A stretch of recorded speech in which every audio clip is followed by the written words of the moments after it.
Lepo pozdravljeni vsi navzoči.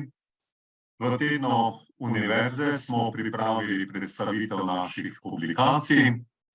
Sedaj bomo začeli predstavljati naše monografije, priročnike in znanstvene serijske publikacije Teološke fakultete Univerze v Ljubljani. Sama predstavitev ima tri sklope. Preden pa začnemo z predstavitvijo prvega sklopa, pa lepo povabim k besedi našega gospoda dekana, profesorja Vodičarja. Prosim. Hvala prodekanu, profesorju Slatineku, za besedo. Lep pozdrav vsem, ki to poslušate in gledate. Predvsem pa lep pozdrav vsem tistim, ki ste prispevali, da lahko danes sploh o čem govorimo. Tukaj vidite, piše, svet pripada tistim, ki berejo. Pogosto pa pozabljamo, da seveda branje je pomembna stvar, vendar nihče ne bi mogel brati, če kdo ne bi pisal, če tega ne bi uredil, če tega ne bi tiskal in poskrbel, da je nekje shranjeno in da se potem deli med bralce. Zato kot v imenu celotne fakultete in vseh tistih, ki bodo iz branja tega, kar smo pripravili v tem letu, na nek način širili svoje obzorja, rasli s tem, hvala v njihovem imenu in v imenu Teološke fakultete. Vsem tistim, ki ste prispevali, da imamo kaj zavzeti v roke. Vendar pozabljamo, da je tudi pisanje ne samo vrlina, ampak pot, po katerem pridemo do jasnejših misli, pridemo do izdelanih pogledov. In zato ni samo pomembno, da predstavljamo za bralce, pomembno je tudi, da sami kot avtorji, kot tisti, ki smo urejali, se zavemo, kaj to pomeni za nas raziskovalce. Da pisanje, urejanje pomeni, da moramo večkrat pretehtati, premisliti in postaviti v določen kontekst. Zato bi vas ob letošnjem letu res povabil, da se kot avtorji, pa potem tudi kot bralci vprašamo, v katerem kontekstu pa so naše publikacije, kje in na kakšna vprašanja odgovarjajo, in če bomo znali in zmogli iz tega konteksta brati, potem bomo znali tudi naprej raziskovati in pisati. Želim vsem še veliko uspeha pri zbiranju pravih besed za prave poglede, ki bodo pomagale vsem bralcem do jasnejših podob o duhovnosti, teologiji, o odnosih, verstvih in tudi o naši zgodovini. Želim vam prijetno druženje ob naših letošnjih publikacijah. Prisrčna hvala, gospod dekan, za lepo uvodno besedo, ki nas tako lepo pripravlja na današnji dogodek, torej tiskovno konferenco. Sedaj bomo vstopili takoj v prvi sklop, kjer predstavljamo nekatere odlična dela v seriji znanstvene knjižnice naše Teološke fakultete. Tukaj so izšla 4 dela in prvo delo, to je zbornik razprav o svetem Bonaventuri, nam bo predstavil Jan Dominik Bogataj. Lepo povabljen k besedi. Lep pozdrav tudi z moje strani. Nadalje zbornik, upam, da boste kje videli njegovo naslovnico, na katero smo uvrstili to podobo svetega Bonaventura, ki ga je naslikal verjetno brat Tomaž iz Krope v prvi polovici 18. stoletja. Naslikana pa je v kapucinskem samostanu v Škofji Loki. Torej, ta zbornik je sad mednarodne znanstvene konference, ki je potekala lani septembra in je počastila 800 let rojstva svetega Bonaventura, tega velikega srednjeveškega učenjaka. Torej, to konferenco so organizirali naslednje ustanove, torej Teološka filozofska fakulteta Univerze v Ljubljani, potem pa tudi kolegi svetega Bonaventura oziroma inštitut Kvaraki, ki ima sedež sedaj v Rimu, skupaj s slovensko-frančiškansko provinco Svetega križa in pa tudi Ljubljanskim inštitutom za študije meništva in kontemplativne znanosti. Torej, zbornik sta izdali Teološko fakulteto Univerze v Ljubljani skupaj z založbo Brat Frančišek. Založili pa sta ga založba Edizioni Quaraki, torej sedež v Rimu, skupaj z založbo Univerze v Ljubljani. In mislim, da je to tudi prvi prispevek naše teološke fakultete, prav za to novo nastajajočo skupno založbo Univerze v Ljubljani, ki naj bi bila najbolj prestižna založba naše univerze, tako da smo res ponosni, da so nas tudi sprejeli v njihov program. Na kratko, torej naš zbornik vsebuje več kot 10 pomembnih razprav, ki se dotikajo tako filozofskega, duhovnega, teološkega področja dela svetega Bonaventura. Svoj pozdrav sta namenila tudi ljubljanski nadškof monsignor Stanislav Zore in tudi naš dekan dr. Janez Vodičar skupaj s provincialom Adrianom Čudnom. Izmed tujih avtorjev, da naj omenim denimo dr. Lidijo Schumacher, ki prihaja iz King's Collegea in piše o zgodnjem frančiškanskem izročilu z področja filozofije.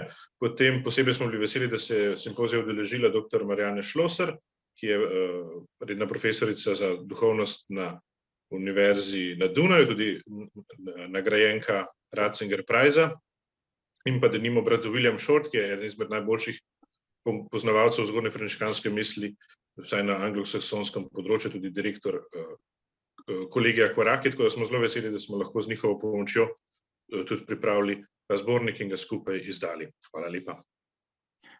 Hvala lepa, Jan Dominik Bogataj, za lepo izčrpno predstavitev tega prvega odličnega dela, torej znanstvene knjižnice, in sicer zbornik o svetem Bonaventuri. Sedaj bomo predstavili dve deli, za katere je zaslužen naš profesor Mari Jože Osredkar. In sicer obe deli obravnavata misli francoskega teologa Guy Lafona, ker pa je avtor trenutno zadržan in ne more biti tukaj navzoč, zato me je prosil, da na kratko obe deli malo predstavim. Najprej predstavim oris z naslovom Misli odnosa od avtorja francoskega teologa Guy Lafona. Tukaj lahko samo to povemo. Guy Lafon je francoski teolog, ki v svoji relacijski teoriji pokaže, da niso osebki tisti, ki vzpostavljajo odnos med seboj, temveč odnos rodi osebke. Ta teolog Lafon izpeljuje svojo teologijo iz antropologije, ker ne govori le o fizičnem trpljenju in smrti, temveč o vseh stiskah, v katerih se znajde moderni človek. Hkrati z opisovanjem življenja govori o odrešenju. Tako razmišlja avtor Mari Juri Osredkar in potem zaključi svoje razmišljanje tako, pravi: njegovi spisi so izraz vernika, ki prepoznava Božjo podobo in njegovo delovanje med nami. Vsekakor je knjiga vredna pozornosti in jo vsem zelo priporočamo. Drugo delo pa je pravzaprav prevod tega francoskega teologa Guy Lafona z naslovom Abraham ali iznajdba vire. Tudi za ta prevod je zaslužen profesor Osredkar in v kratki predstavitvi je zapisal naslednje misli. Pravi: o Abrahamovem zgodovinskem obstoju ne vemo veliko, skoraj ničesar, toda njegovo duhovno potomstvo je ogromno in tisti, ki so povezani z njegovim imenom, citira, pravi, so tako številni, kakor pesek na morskem obrežju. Misel vzeta iz Svetega pisma. Judje, kristjani in muslimani se sklicujejo nanj, za monoteiste je oče vernikov, Svetopisemske pripovedi, ki govorijo o njem, so med najbolj znanimi, kot je na primer Odhod iz sveta pripada tistim, ki berejo predstavitev publikacij Teološke fakultete. Torej, Guy Lafon poskuša torej pokazati, kako je Abraham resnično univerzalni lik, ki more nagovoriti vsakega človeka, še posebej vsakega kristjana. In prevajalec, profesor Osredkar zaključi to predstavitev z besedami: prevod Lafonove knjige Abraham ali iznajdba vere na razumljiv ter sodoben način slovenskemu bralcu razloži, kaj je Lafonova teologija, kako razume vero in kako so medčloveški odnosi povezani z vero. Torej, tudi to delo je vredno velike pozornosti in jo seveda širšemu krogu bralcev naših del zelo priporočamo. Toliko o predstavitvi teh dveh del. Sedaj pa še bomo predstavili četrto delo, ki je išlo v tej prvi seriji in seveda z naslovom Lambrecht Ehrlich, prerok slovenskega naroda. Tukaj pa je avtor navzoč, profesor Janez Juhant. Prosim za kratko predstavitev. Hvala lepa, spoštovani. Vesel sem, da lahko tudi v imenu Teološke fakultete predstavim to delo in tudi se zahvaljujem Teološki fakulteti, da je sodelovala, saj gre za profesorja Teološke fakultete, katerega 80-letnico smrti oziroma umora smo obhajali 26. maja letošnjega leta. Zdi se mi, da je v teh časih, še posebej, ko se govori o spremembah v Sloveniji in vdoru totalitarnega duha v slovensko družbo, izjemno pomembno sporočilo profesorja Lamberta Ehrlicha, da slovenski narod bo živel in preživel na krščanskih temeljih in v ljubezni do svojih narodnih izročil. Lamberta Ehrlicha že dolgo preučujem, v zadnjih letih pa sem se posvetil temu temeljnemu delu in sem hvaležen Teološki fakulteti, Moharjevi družbi v Ljubljani, v Celju, Gorici in Celovcu ter naši ustanovi Društva Združenja obrit sprave, ki so sodelovali pri založbi. Mislim, da je to izjemno pomembno sporočilo za slovenski narod. Razen tega je tudi Ehrlich na listi slovenskih mučencev medvojnih različnih totalitarizmov. Predvsem pa, kot sem v naslovu izpostavil, je on prerok slovenskega naroda v tem smislu, da se je zavzemal in nekako tudi branil osebo po podobi, krščanski podobi, to se pravi po božji podobi, da je se zavzemal za krščanstvo kot bistveno sestavino slovenskega in vseh drugih narodov v tej višarski povezanosti narodov na krščanski podlagi, kjer so naši predniki namesto mejnikov postavili cerkev.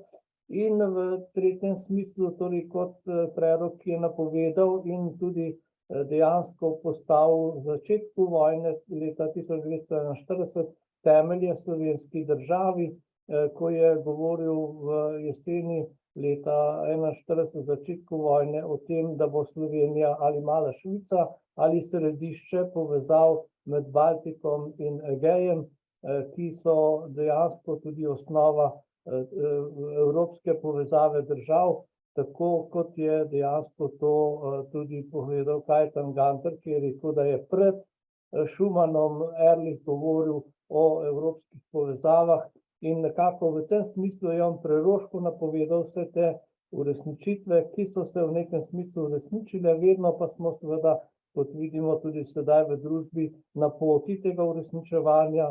In Ehrlich je neustrašeno deloval, je rekel, ne bom se umaknil, kajti kdo bo potem deloval, in mislim, da je to tudi sporočilo za ta čas. Ne smemo se umakniti, ampak z vso zavzetostjo delovati za vero in narod in predvsem za človeka ustvarjenega po Božji podobi. Hvala lepa. Hvala lepa, profesor Janez Juhant, za lepo predstavitev te čudovite in pomembne knjige, ki bo gotovo marsikoga še navdušila. Sedaj odpiramo drugi sklop, to so naše revije. Tukaj bomo predstavili 3 revije: Bogoslovni vestnik, Edinost in dialog in Akta ekleziastike Slovenije. Tako da povabim k prvi predstavitvi Bogoslovni vestnik. Tukaj povabim namestnico glavnega urednika, gospo Lizo Primc, prosim za kratko predstavitev. Hvala za besedo. Bogoslovni vestnik je naša najstarejša publikacija, je periodična publikacija in izhaja 4-krat letno. Lansko leto smo obhajali njeno 100-letnico, saj je prva številka izšla leta 1921 v okviru tako imenovane Teološke akademije. Bogoslovni vestnik je imel svojo predhodnico že v reviji Voditelj v bogoslovnih vedah, ki je izhajala v Mariboru v letih 1898 in 1916. Letošnji letnik je že kar 82. po vrsti. Med leti 1944 in 1965 revija na žalost ni mogla izhajati, ta čas so jo nadomestili zborniki Teološke fakultete. Prispevek revije k razvoju teološke, filozofske in humanistične znanosti na Slovenskem je izjemen, o čemer prišli pregled letnih kazal z bogatimi prispevki naših najpomembnejših teologov in filozofov, ki so odločilno prispevali k razvoju teološke znanosti in terminologije na Slovenskem. Tudi letošnje številke in članki, ki so bili objavljeni, bodo obogatili slovensko teološko misel. Prva letošnja številka je že tradicionalno začenja s člankom, ki govori o govoru na Tomaževi proslavi. Letos je bil to izredni profesor dr. Roman Globokar, ki je govoril o ranljivosti človeka, narave in Boga. V prvi številki je šel tudi prispevek uglednega francoskega filozofa Jeana Grajša, v katerem se avtor posveča fenomenologiji razodetja. Sicer pa prva številka prinaša še članek o Svetem pismu, cerkveni zgodovini, zgodovini cerkvene umetnosti, psihologiji religije ter nekaj prispevkov o religiji in njenih izzivih v sodobni družbi. Številko zaključujejo ocene 3 študij. Vsega skupaj je bilo v prvi številki objavljenih 16 prispevkov, ki so napisani v 4 jezikih: slovenščini, francoščini, italijanščini in angleščini. Jezikovna raznolikost priča o tem, da je revija uveljavljena tudi v mednarodnem prostoru. Od 16 objavljenih prispevkov jih je bilo 7 objavljenih v slovenščini, kar kaže na to, da je revija kljub svoji mednarodni uveljavitvi še vedno skrbi za razvoj slovenske teološke misli. Druga letošnja številka podobno prinaša 17 prispevkov. V njej najdemo prispevke v 3 jezikih, ki so poleg slovenščine in angleščine še en članek v italijanščini. Številka se začne s člankom o teološkem pomenu sinodalnosti izpod peresa dr. Alenke Arko, kar kaže na to, da si revija prizadeva naslavljati tudi aktualne teološke tematike v službi cerkve na Slovenskem. Tako kot prva številka, tudi druga vsebuje prispevke iz filozofije religije, svetega pisma ter zgodovine cerkve. Poleg tega prinaša druga številka še članka iz področja cerkvenega prava, članek iz področja duhovne teologije ter nekaj prispevkov, ki govorijo o religiji v sodobnem svetu. Med njimi bi morda veljalo izpostaviti prispevek Wojciecha Osadžija, ki govori o iskanju identitete rimokatoličanov na področju današnje Ukrajine. S tem revija namreč si tudi prizadeva, da bi slovenski in mednarodni javnosti ponudila analizo sodobnih verskih pojavov v akademskem in znanstvenem okolju. Druga številka se tako zaključi s 3 ocenami in enim poročilom. Tretja in četrta številka letošnjega letnika sta tik pred izidom. Vsaka izmed teh številk bo posvečena bloku člankov raziskovalcev iz Teološke fakultete, ki so jih napisali v okviru 2 programskih skupin, ki delujete na Teološki fakulteti. V tretji številki so objavljeni prispevki, ki obravnavajo pojav resonance iz različnih zornih kotov in perspektiv, kot so filozofske, teološke, judovske ter krščanske tradicije. Hkrati druga tematska številka se tu posveča vrednotam v judovskem in krščanskim verov in tradicijam. Vrednote bodo obravnavane iz vidika svetopiskanskih verov, kakor tudi iz vidika poznejše krščanske in judovske tradicije. Velja omeniti, da ti dve tematski številki prinašata članke skoraj 30 raziskovalcev, ki delujejo na teološki fakulteti, kar proporcionalno gledano predstavlja velik del raziskav, ki so jih objavili raziskovalci teološke fakultete v letošnjem letu. To priča tudi o tem, da je Bogoslovni vestnik ostaja ena izmed glavnih publikacij, preko katere raziskovalci teološke fakultete širši družbi posredujejo svoje rezultate, ki jih letno pripravijo. Bogoslovni vestnik je letos sklenil še eno zelo uspešno leto, kar je vidno tako v 4 izdanih številkah, kar tudi v samem uspehu, ki jih Bogoslovni vestnik beleži v mednarodnih bazah. Po Mednarodni agenciji za ocenjevanje revij Scimago je revija Bogoslovni vestnik pravkar uvrščena na 27. mesto med vsemi revijami s področja religijskih študijev, ter na drugem mestu med revijami s področja religijskih študijev, ki izhajajo na geografskem področju vzhodne Evrope. Poleg tega bo z letom 2024 kanadska analitična hiša Carovate Analytics Bogoslovni vestnik že vključila na seznam revij, ki meri svoj faktor vpliva, kar je pravzaprav zelo odličen dosežek, ki bo še pripomorel k mednarodni prepoznavnosti revije. Letošnje leto pravzaprav tako sklepamo zelo uspešno in z dobrimi obeti za prihodnost. Hvala. Hvala lepa, gospa Lisa Princ, za to lepo izčrpno predstavitev naše revije, ki je gotovo zelo pomembna, in se v tej priložnosti tudi zahvalim glavnemu in odgovornemu uredniku Robertu Petkovšku, našemu profesorju, ki ima gotovo velike zasluge, da Bogoslovni vestnik tako odlično vstopa v svet. Sedaj bi predstavili drugo revijo, to pa je Edinost in dialog, in povabim glavnega in odgovornega urednika, profesorja Sama Skralovnika. Prosim. Hvala lepa za besedo. Delim zaslon, da boste lažje spremljali to, kar govorim. Torej, Edinost in dialog, kot jo poznamo, je znanstvena revija Inštituta Stanka Janežiča za dogmatično, osnovno in ekumensko teologijo ter religiologijo in dialog. Tudi ED ima zelo bogato zgodovino, njeni predhodniki segajo tja do 1927, kar pomeni, Bogoslovni vestnik je že praznoval 100, mi pa jo bomo čez 5 let. Tudi v tem oziru si nekako sledimo. Značilnosti naše revije, to smo zadnja leta skupaj z Bogoslovnim vestnikom urejali, je, da je odprto dostopna revija z tako imenovanim zlatim odprtim dostopom, kar z drugimi besedami pomeni, tudi zato, ker smo zavezani ARRS, ki nas financira, da so te znanstvene objave, se pravi naši dosežki, nemudoma po objavi takoj prosto dostopni na spletu pa kje drugje.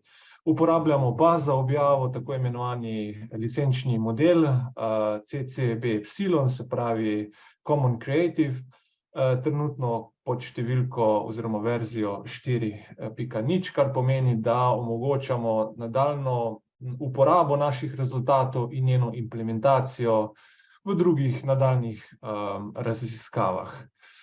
Tudi ED je letos zabeležil nekatere lepe uspehe, tukaj so zdaj samo zlistane baze, v katere je že uvrščen, na katerih je še v postopku sprejemanja. In če to nekako v številkah predstavim, recimo z vidika dveh pomembnih faktorjev ali pa baz, nista obe bazi, ampak Scopus in Scimago. V Scopusu je revija od leta 2018, začela se je potem indeksirati številkami v letu 2019 in tako vidimo, recimo v letu 2019 smo zavzemali po prej omenjenem seznamu 380. mesto, potem eno leto kasneje 262. in nazadnje v letu 2021 222. mesto od 547 v celoti. Se pravi, to v teh 3-4 letih se mi zdi lep vzpon.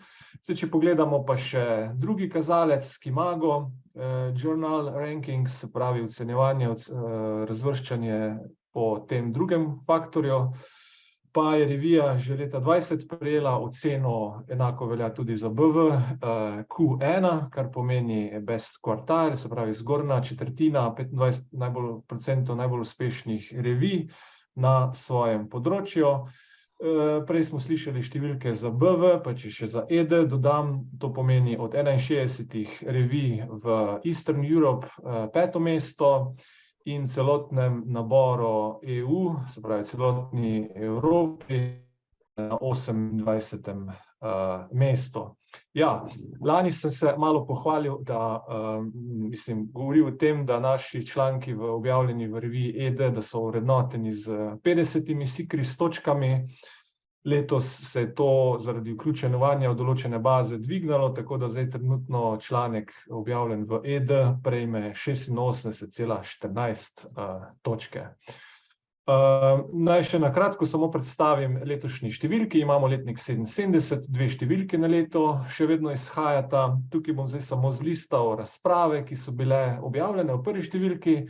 Ne gre za tematsko urejeno številko, pač pa za različne razprave, od zdravstva do teologije, zgodovine, vse skupaj seveda pod skupnim imenovalcem medreligijskega dialoga. Pa tam je morda še kakšna razprava, stari ostanki kakih simpozij in podobnega. Zelo si pa tudi prizadevamo, da bi nekako to dogajanje na ekumenskem področju zabeležili, in to nam zelo veliko pomoč je pater Vinko Škafar, ki nam vedno prispeva zelo kvalitetna poročila. Druga številka letošnja, ki je tik pred izidom, pa je tematska številka, to je vpliv religije na politiko v zgodovini in sodobnem svetu. In zdaj samo predstavim avtorje, ki so se odzvali. Moram samo reči, da sem bil zelo pozitivno presenečen, ker je pravzaprav zelo dober odziv bil od zgodovinarjev z filozofske fakultete do naših raziskovalcev, do tujine, vse tja do Irana in Izraela, sega v bistvu našo pero oziroma razmislek od političnega dogajanja, vsakdanjega političnega dogajanja do svetopisemskega. Takole. Naj še tole do konca zlistam, se pravi vsebino naše nove številke, in se s tem zahvaljujem za vašo pozornost in zaključujem svojo predstavitev. Hvala lepa. Hvala lepa glavnemu in odgovornemu uredniku. Tudi na to revijo Edinost in dialog je naša fakulteta zelo ponosna. Tako imamo potem pa še tretjo revijo, to pa je Acta Ecclesiastica Slovenije. Pa sem opazil, da je prišel namestnik ali pa pomočnik glavnega in odgovornega urednika, profesor Miran Špelič, ki nam bo na kratko predstavil to revijo. Dober dan, sem navzočim in gledajočim posnetek.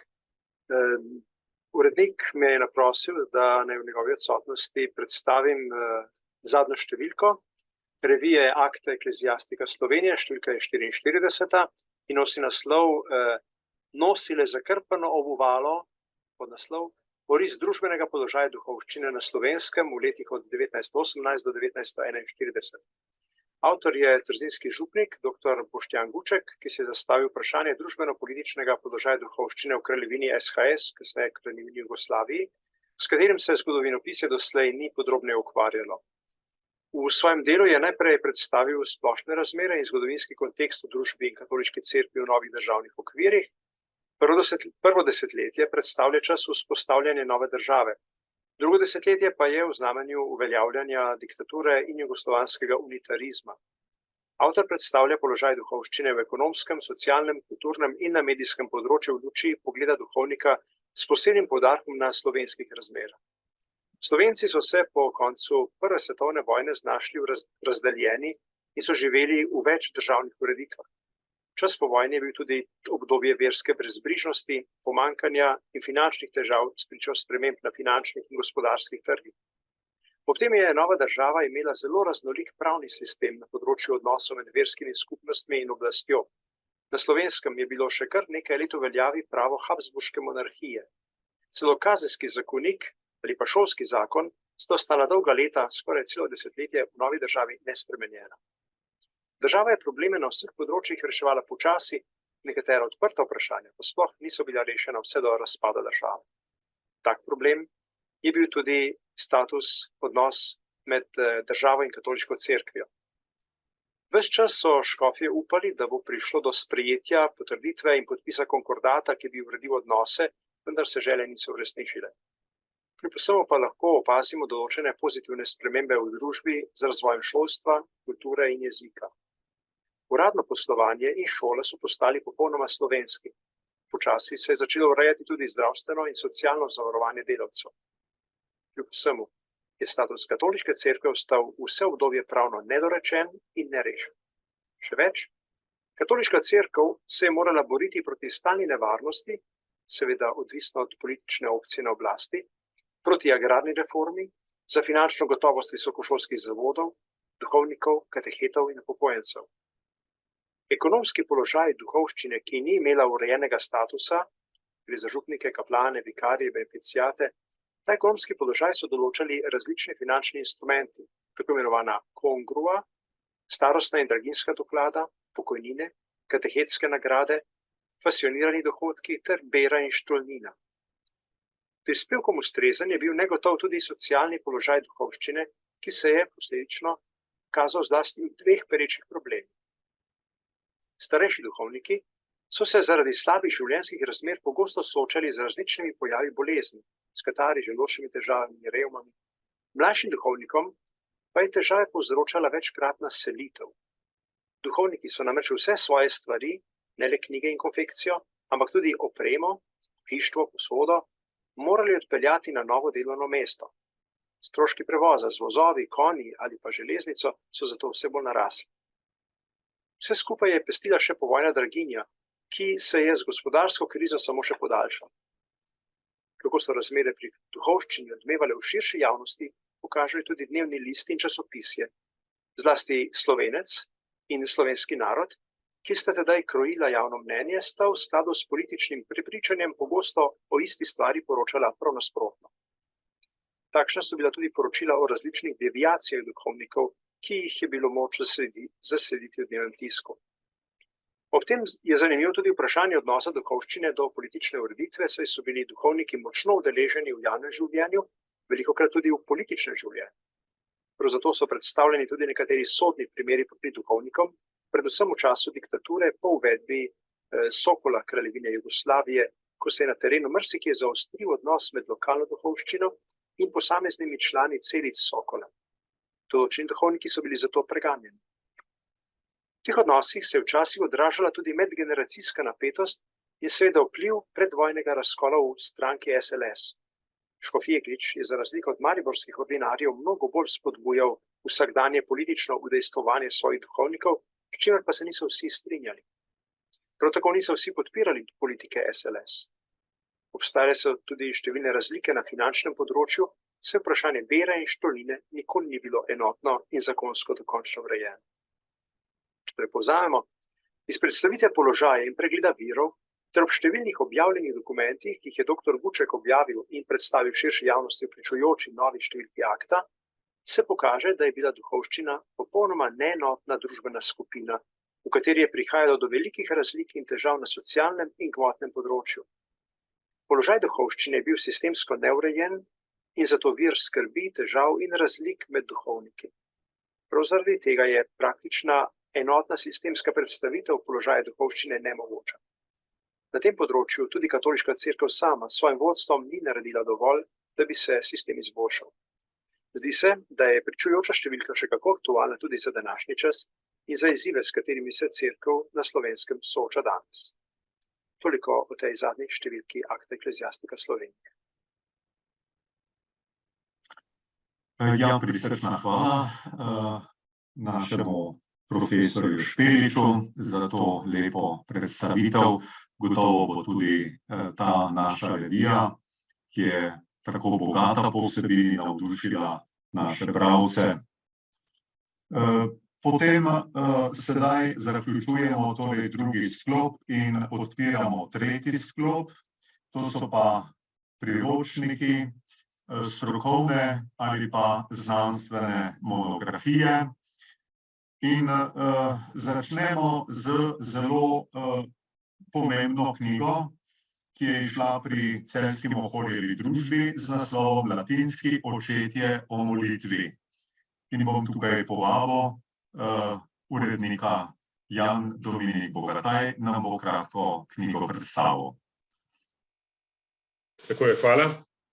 Torej, znanstveno-kritična izdaja Latinski očetje o molitvi, ki je iz tiskarne prišla ravno prejšnji teden, se uvršča kot 24. izvezek v zbirko Cerkveni očetje.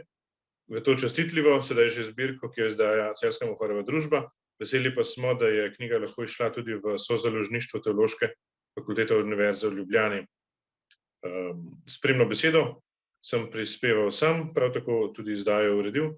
Recenzirala pa sta jo zaslužni profesor dr. Anton Štrukelj in pa docent dr. Marjan Turnšek.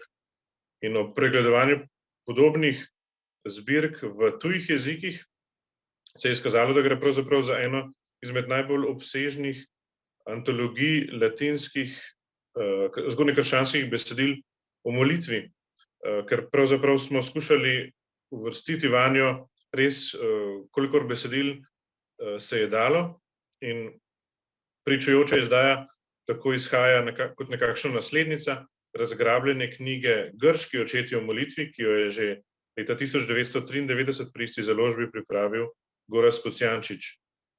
Knjiga torej skriva najlepše bisere antičnega latinskega krščanstva, ki so sedaj na voljo v novih ali posodobljenih slovenskih prevodih.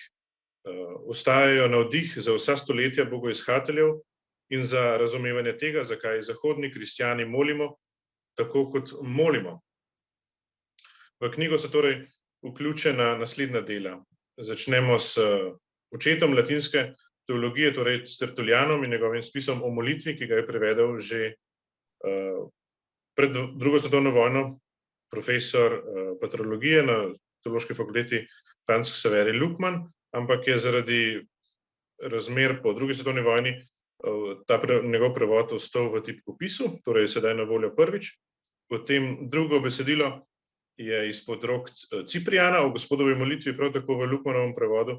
Ta je po delih že izšel v slovenščini, tudi v brevirju. Imamo nekaj odlomkov, sedaj pa je prvič v celoti in v posodobljeni obliki zopet na voljo v slovenščini. Zatem sledijo dela Avguština, in sicer najprej govori, ki jih je namenil katehumenom, v katerim razlaga Oče naš in jih pripravlja na krst. Avguštin se je posvetil Oče našu tudi v drugem poglavju njegovega dela o govoru na gori in pa v znamenitem 130. pismu Vdovi Probi. Za te prevode skupaj s prevodom 9. poglavja Kasijanovega dela Razgovori sem poskrbel sam. Zbirko pa sklepata še dva zanimiva sklopa. Peter Krizolog je bil namreč škof v nam bližnji Raveni v 5. oziroma 6. stoletju in tudi on je sestavil 6 govorov o gospodovi molitvi. Prevod je priskrbela mlada klasična filologinja gospa Doroteja Novak. Zbirko pa sklepa še čisto kratko besedilce iz tako imenovanega učiteljevega vodila oziroma Regula Magistri, naslovljeno Razlaga gospodove molitve. No, za ta prevod pa je poskrbela še druga mlada klasična filologinja gospa Martina Ješovnik.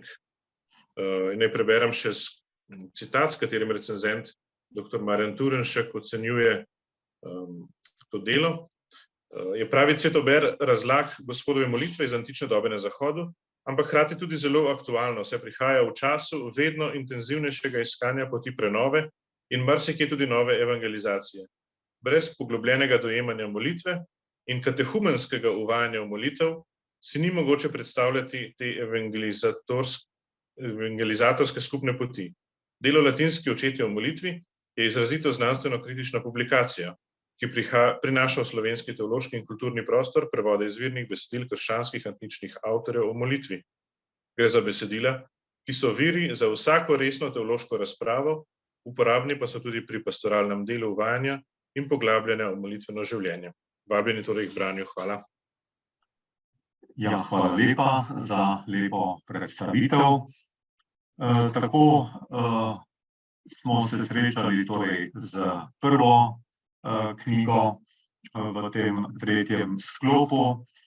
Sedaj pa dovolite, da na kratko predstavim 3 dela, ki so izšla z prizadevanjem profesorice Irene Avsenik-Nabergoj. Soavtorica pravzaprav danes ni navzoča, se je opravičila in me prosila, da bi ta dela čisto na kratko malo predstavil. Najprej govorimo o 2 delih, in sicer Novi slovenski biografski leksikon. Kot vidite tukaj tudi na zaslonu, gre za 4. zvezek, ki opisuje vsebine z črko C, in 5. zvezek z vsebino na črko Č. In soavtorica profesor Nabergoj pravi takole: ustvarjalci novega slovenskega biografskega leksikona sledijo uveljavljenemu raziskovalnemu pristopu na področju biografskih študij, katerega rezultat so geselski članki, ki temeljijo na preverjenih dejstvih in strukturi, primerjavi s srednjoevropsko tradicijo biografskega leksikona. O podrobnih stvarnih podatkih o rojstvu, šolanju in zaposlitvah vsebujejo geselski članki kulturno-zgodovinsko umestitev osebnosti v prostor in čas. Najnovejša sta po njenih besedah 4. in 5. leksikon. 4. vsebuje članke o osebnostih in družinah, katerih priimek se piše s črko C, 5. pa o osebnostih in družinah s priimkom na črko Č.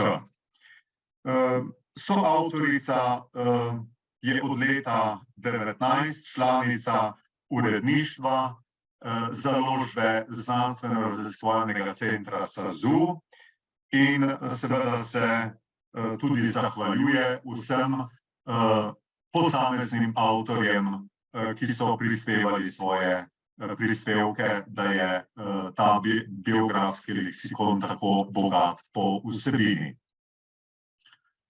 Drugo delo, ki ga želim tudi predstaviti in za katero je tudi zaslužna profesorica Nabergojeva, pa je delo z naslovom Esej na maturi 2023. Je tudi soavtorica te strokovne monografije in takole je zapisala v kratki predstavitvi: priročnik z naslovom Esej na maturi 23 vsebuje natančno in sistematično predstavitev 4 dramskih del, predpisanih za maturo leta 2023. Profesorica Nabergojeva se je poglobila v svet Sofoklejeve in Smoletove Antigone. In takole pravi: avtorji so prispevali tudi primerjalne analize dramskih del ter številne predloge za pripravo in pisanje maturitetnega eseja, namenjene dijakom in dijakinjam na slovenskih srednjih šolah, ki se bodo na maturi v šolskem letu 2022-2023 poglabljali v temo z naslovom Ženska na odru sveta. Tako piše soavtorica Nabergojeva in se ji za prispevek pri vseh 3 knjigah iskreno zahvaljujem. Tako, sedaj pa dovolite, da povabim naslednjega avtorja, ki nam bo predstavil 2 znanstveni monografiji, in sicer profesor Bojan Žalec nam bo predstavil 2 deli, pa ga kar povabim k besedi. Hvala lepa, kolega Slatinek. Prva knjiga je moje avtorsko delo. Naslov ima Pošteno sodelovanje, racionalnost in religija, solidarni personalizem kot družbena filozofija. Knjiga spada na področje socialne in politične filozofije. V ospredju so religijski vidiki.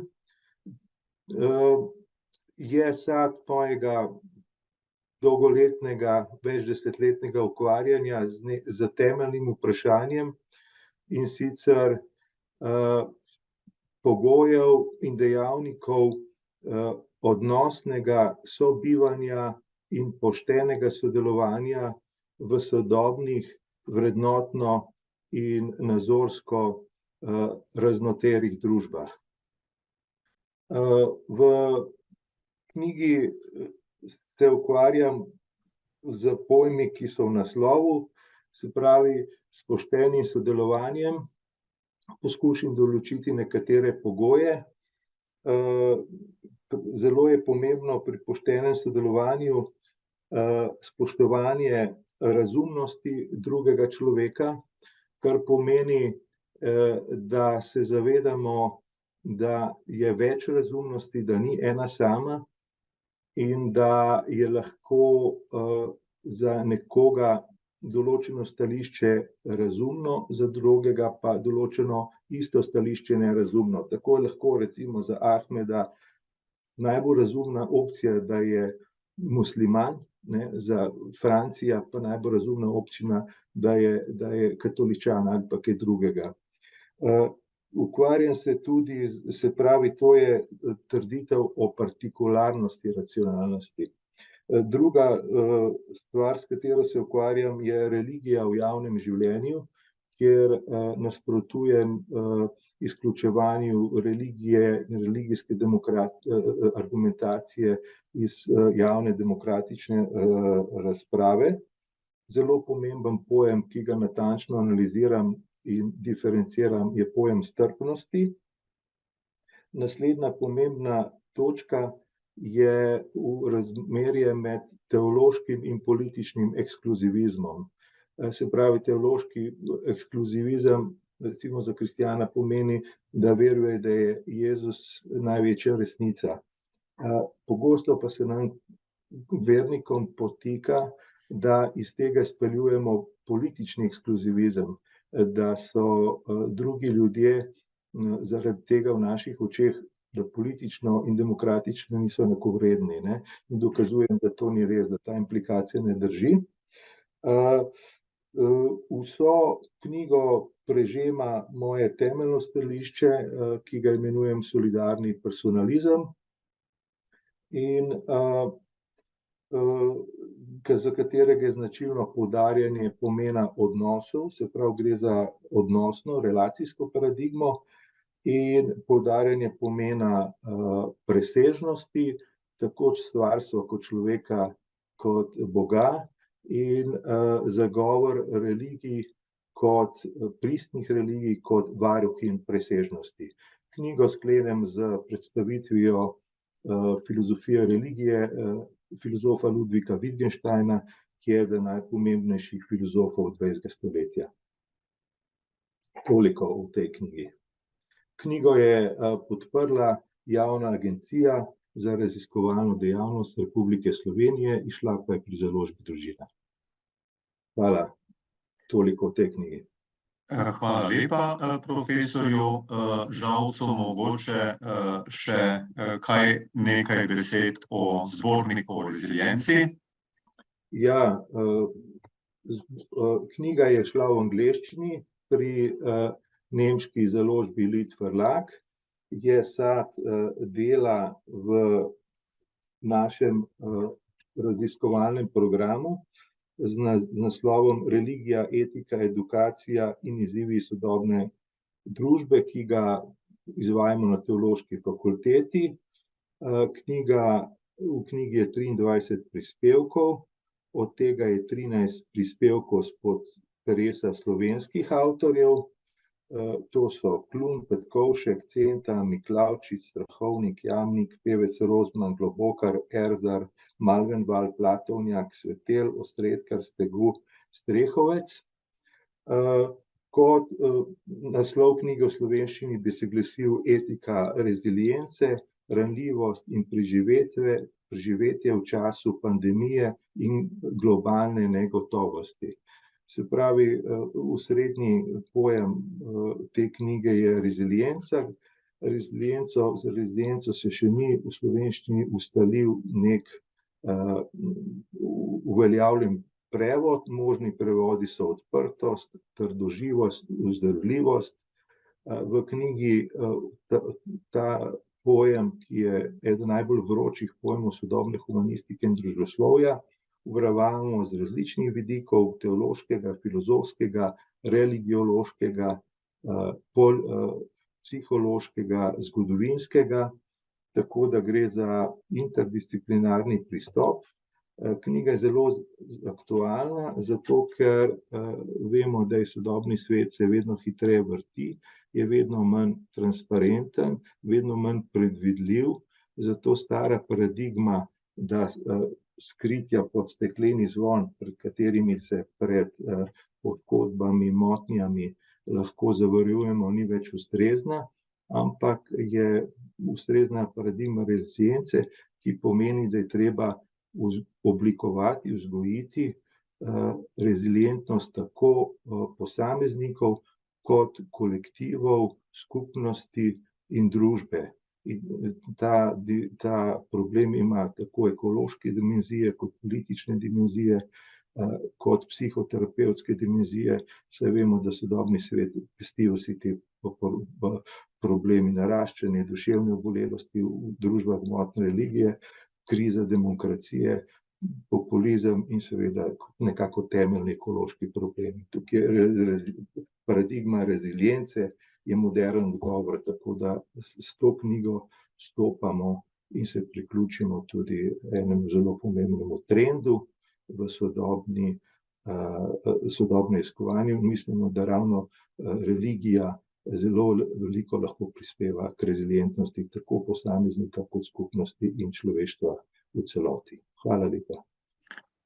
Hvala lepa, kolega profesor Žalec. Kot ste videli tudi na projekciji urednika tega zbornika sta pravzaprav dva, profesor Žalec in profesor Petovšek, tako da se obema ob tej priložnosti zahvaljujem za napor, da smo dobili tako lepo in bogato knjigo. Sedaj pa povabim še enkrat profesorja Skralovnika, ki nam bo še predstavil dve znanstveni monografiji. Ena je izšla v tujini, pri tuji založbi, druga pa pri nas doma. Prosim. Hvala lepa še enkrat za besedo. Najprej bom predstavil delo z naslovom The Meaning and Interpretation of Desire in the Bible, se pravi po slovensko pomen in interpretacija poželenja oziroma želje v Svetem pismu, z podnaslovom Semantična študija Ava in Hamad besednih polj. Pa naj začnem morda z neko manj resno temo, tale fotografija, ki jo vidite in ki krasi naslovnico. Se pravi, pri založbi Lexington, ki je izdala knjigo, so mi sicer ponudili na voljo njihovo fotografsko bazo, da si izberem neko fotografijo, ampak nekako na koncu se je izkazalo tako, da sem prosil enega prijatelja, ki je to naredil, to je Jure Viltužnik, fotograf, in dejansko na fotografiji vidite mojo roko in pa jabolko najboljšega soseda, se pravi Mercatorjevo jabolko. Hvala za hec, za začetek. Sama knjiga ima svoj izvor v mojem doktorskem raziskovanju. Doktoriral sem 2015, kasneje sem to raziskovanje še dopolnil z nekaterimi novimi ugotovitvami in potem tudi delno sam, večinoma pa prevedla, bom jo kasneje omenil, gospa Tjaša Košir. Delčke iz tega doktorskega raziskovanja sem že pred objavo te knjige objavljal, recimo v vrhunskih znanstvenih revijah, ki se ukvarjajo z raziskovanjem Svetega pisma, kot je recimo Vetus Testamentum. Se pravi, s temi referencami sem potem nekako se dogovoril z založbo Lexington Books, ki je potem izdala knjigo pod svojim okriljem, in sicer v zbirki Jewish Studies, se pravi judovske študije. Prevod, kot rečeno, Tjaša Košir. Posebej pa se v tej priložnosti omenim in tudi zahvalim, namreč prevod je bil financiran iz programa P6-262, to je naša programska skupina z naslovom Vrednote v judovsko-krščanskih virih in tradiciji ter možnosti dialoga, ki pa je tudi napajana iz ARRS. Na desni strani pa tudi vidite konkretno naslovnico te knjige. Sama vsebina, jo bom poskušal risati zelo na kratko. Samo poželenje se v Svetem pismu pojavlja na mnogih mestih in dejansko predstavlja neke vrste zagato, ali pa kot se reče, gordijski vozel tako antičnih kot modernih raziskovalcev, interpretov Svetega pisma. Avtorju, torej meni, z nekako celovito semantično analizo in pregledom sinonimov in pa tudi protipomenk uspe pokazati, da glagolska oblika hebrejskega korena ava označuje različne potrebe povezane s človekovim obstojem, vključno s hrepenenjem po Bogu, medtem ko tista druga glagolska oblika korena hamat označuje največkrat posebne vrste želje, ko jo tudi večkrat imenujemo pohlep, se pravi željo po pridobitvi materialnega bogastva in imetja, ki nasprotno od prvega presega osnovne potrebe za preživetje.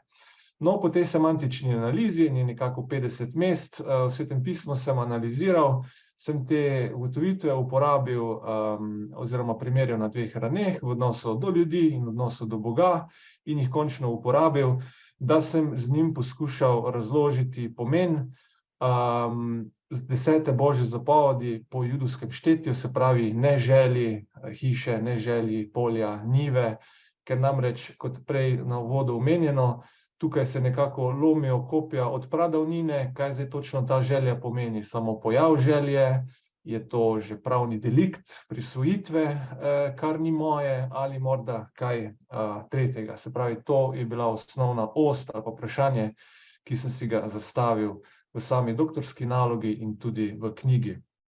Ovrednotenje, eden od recenzentov, to je dr. Tobias Niklas iz Regensburške univerze, zapiše, pravzaprav jaz že sam v uvodu pojasnim, da seveda knjiga ali pa doktorat ni prva, ki poskuša odgovoriti na vprašanje pomena poželenja v Svetem pismu, sploh ne za uporabo semantične analize, vendar dodaja, kar je bistveno, da večina teh dosedanjih študij predstavlja le del drugih razprav, ki so primarno osredotočene na druge teme, zato te ugotovitve pogosto niso argumentirane, podprte ali pa so prilagojene širšemu kontekstu, na katerega se pač avtorji osredotočajo.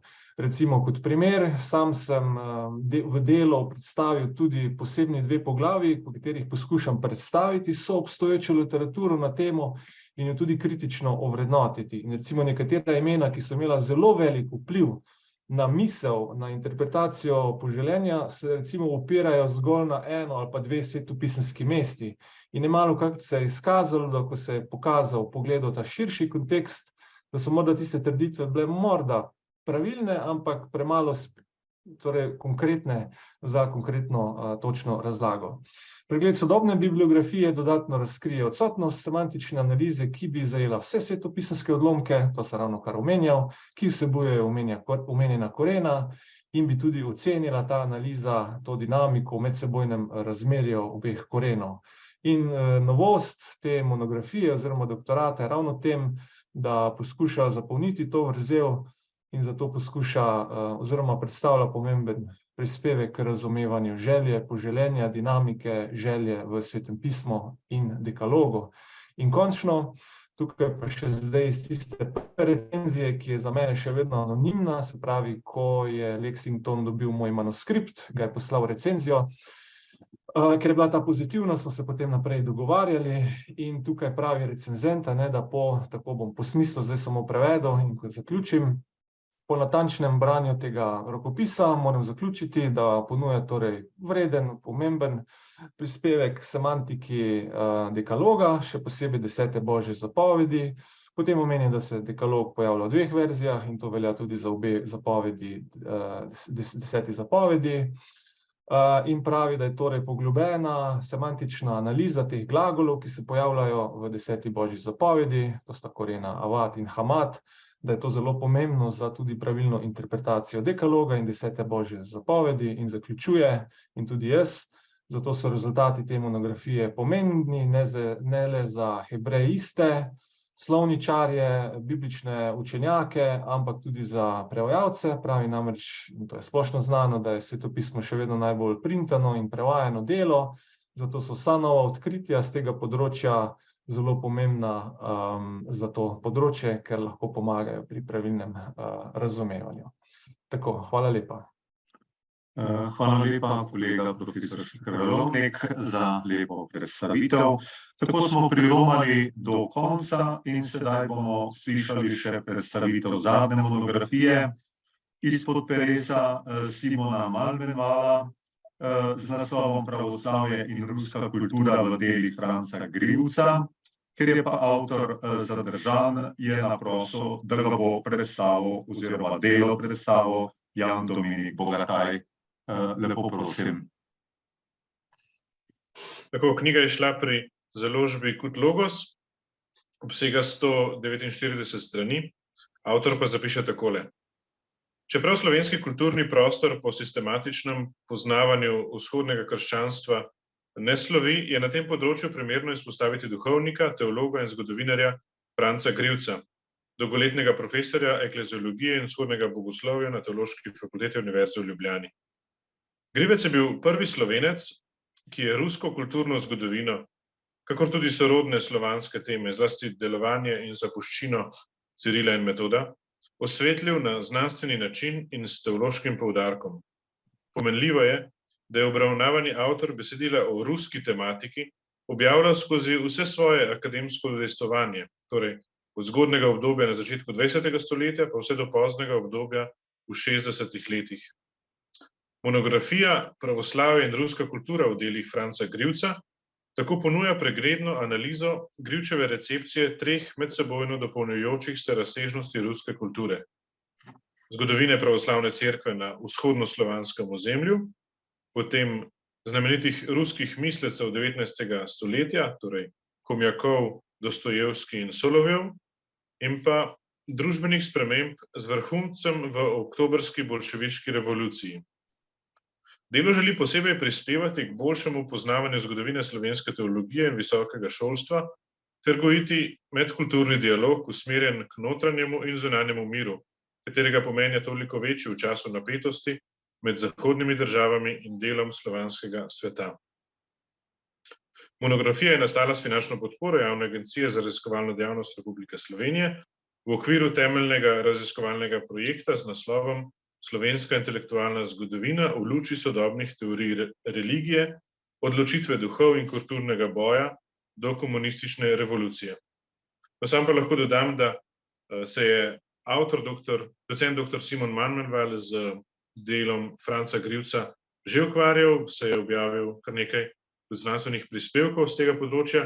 Ta monografija in vse njegovo delo okrog dr. Franca Grivca pa se uvršča v njegovo širšo ambicijo, torej predstaviti nekakšno intelektualno biografijo tega izredno pomembnega slovenskega teologa. Hvala. Ja, prisrčna hvala, Jan Dominik Bogataj, za lepo predstavitev tega dobrega opisa pravoslavja in ruske kulture.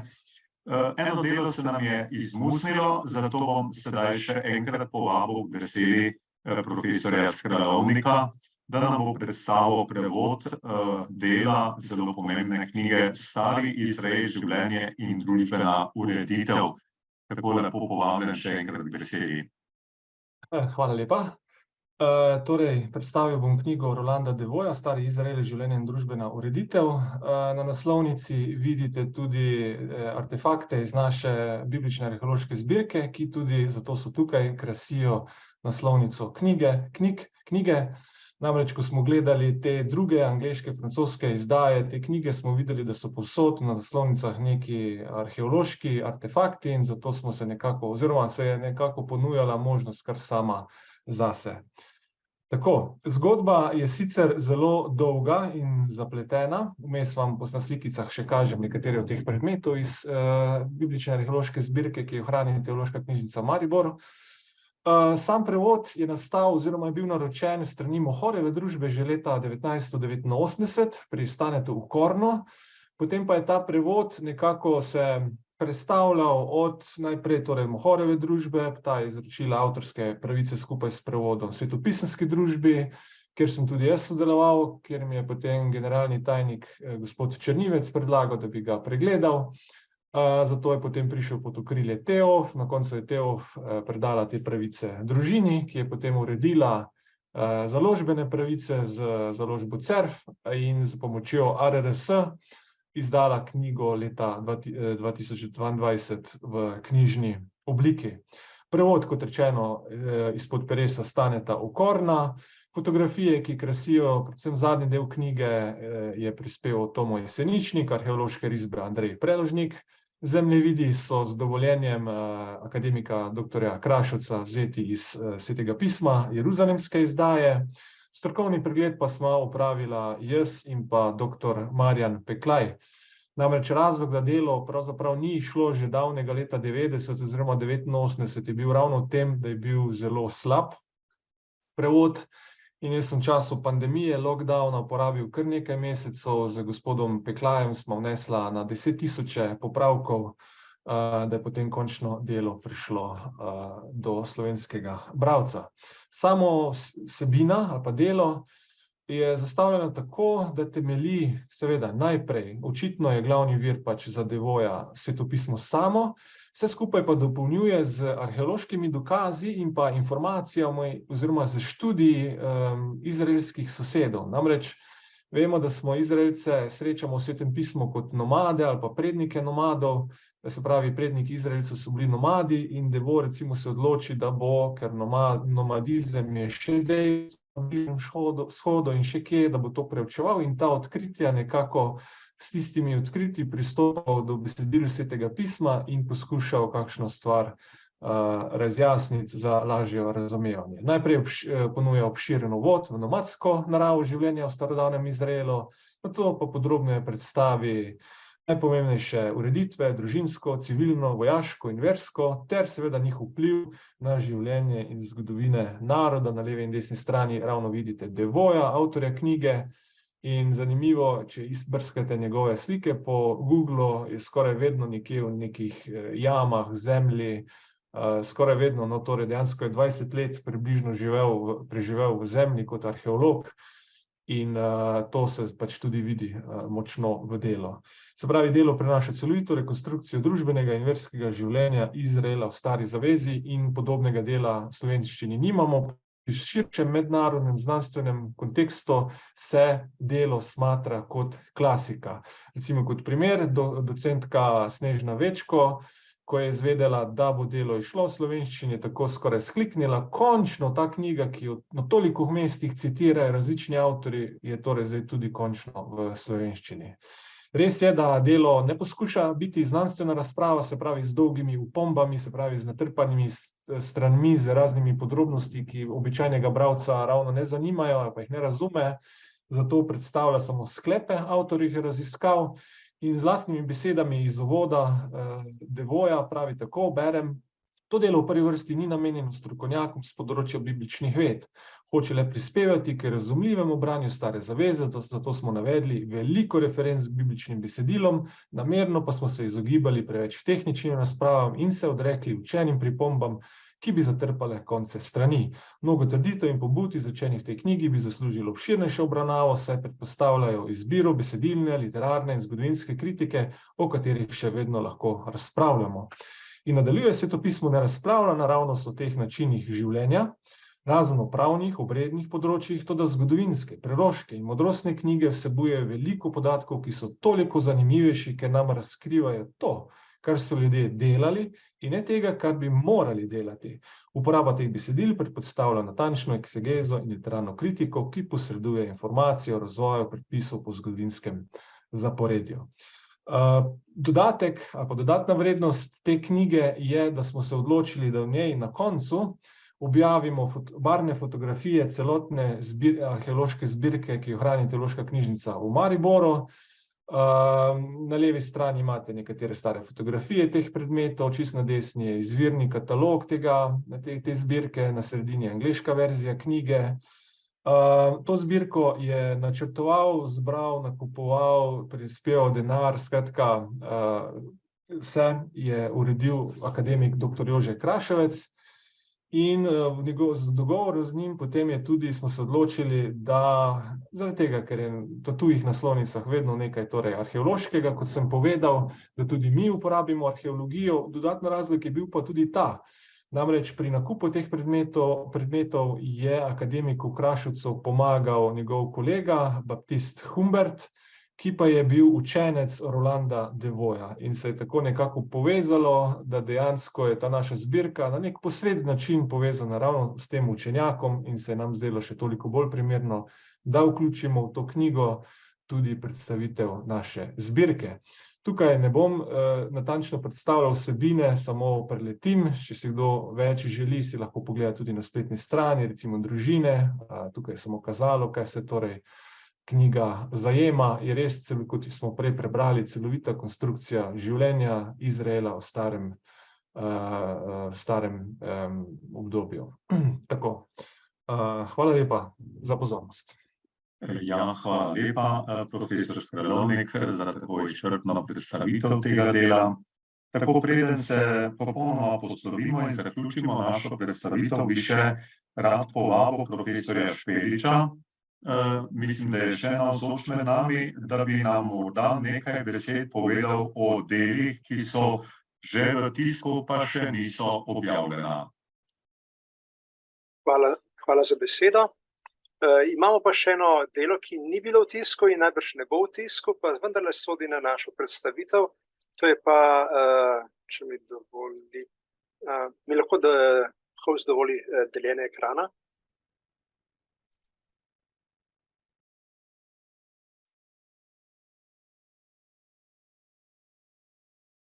Takole, izvolite. Še vedno ne morem. Še?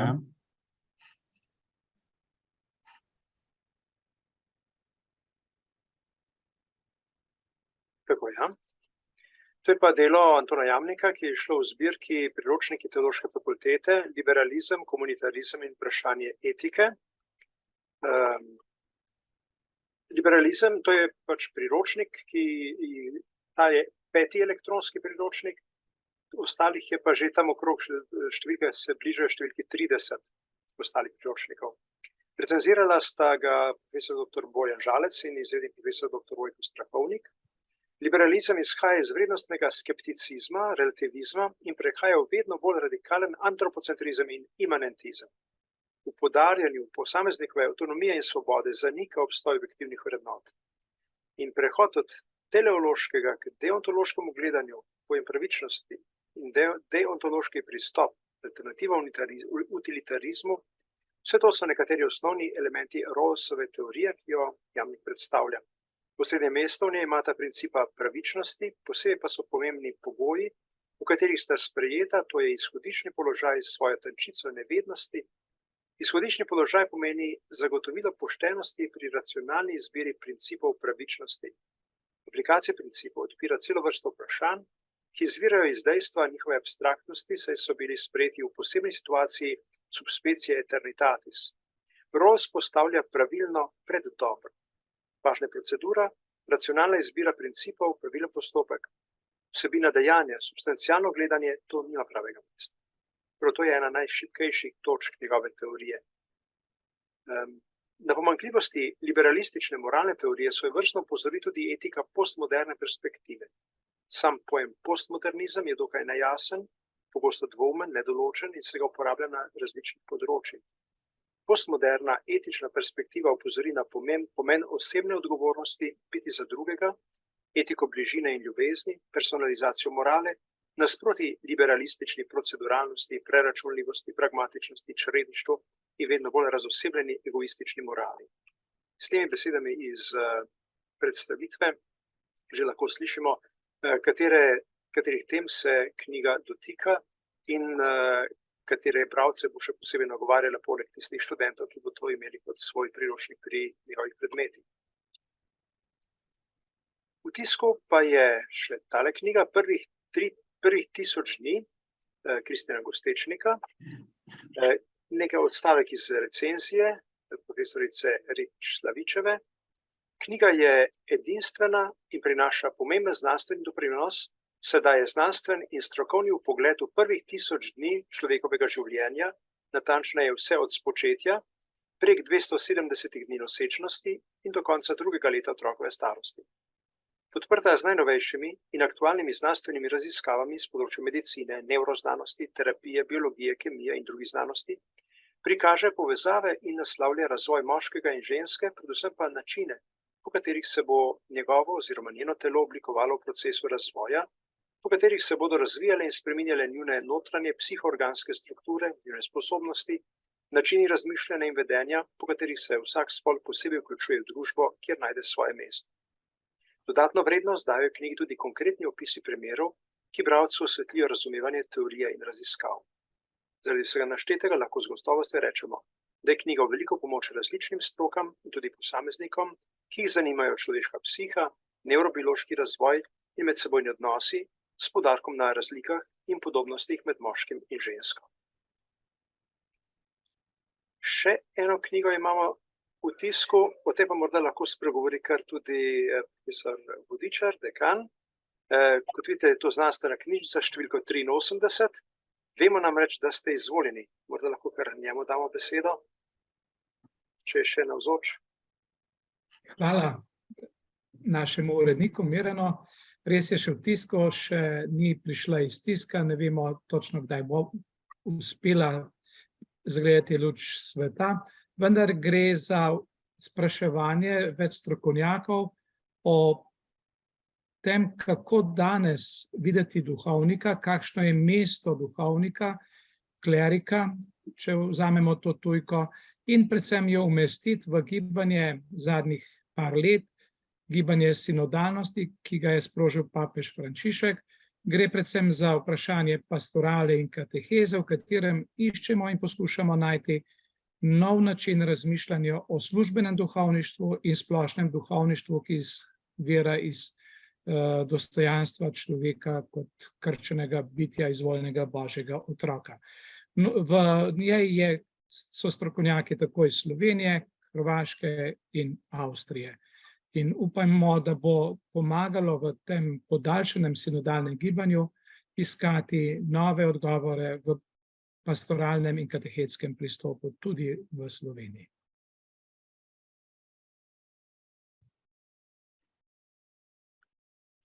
Tako, hvala lepa obema, profesorju Špeliču, našemu dekanu, profesorju Vodičarju, za te zadnje besede, ki sta jih izrekla o predstavitvi zadnjih del. Tako morda preden čisto zaključimo, če še kdo od udeležencev želi komu postaviti kakšno vprašanje, tako kot smo napovedali, da bo tudi možnost za kakšno vprašanje avtorjem ali pa vsaj tistim, ki so predstavljali. Če kdo želi, naj si kar izbori besedo. Nekaj trenutkov dam na možnost. Torej, če ni nobenega vprašanja, potem pomeni, da ste verjetno zadovoljni in ste slišali to, kar ste pač želeli, da vas je to zadovoljilo. Hkrati vas povabim, da sežete po teh dobrih knjigah naše fakultete. Želim prijetno branje. Hkrati pa se zahvaljujem vsem, ki ste sodelovali danes pri predstavitvi tej tiskovni konferenci, vsem skupaj, še posebej gospodu dekanu, vsem avtorjem, navzočim urednikom in vsem vam, ki ste pač poslušali. Posredujte posnetek tudi svojim kolegom, kolegicam. Obenem pa se zahvalim še nazadnje tudi naši referentki Jerneji Antlej, ki je vrtela projekcijo in jo tudi pripravila. Torej, hvala lepa in nasvidenje.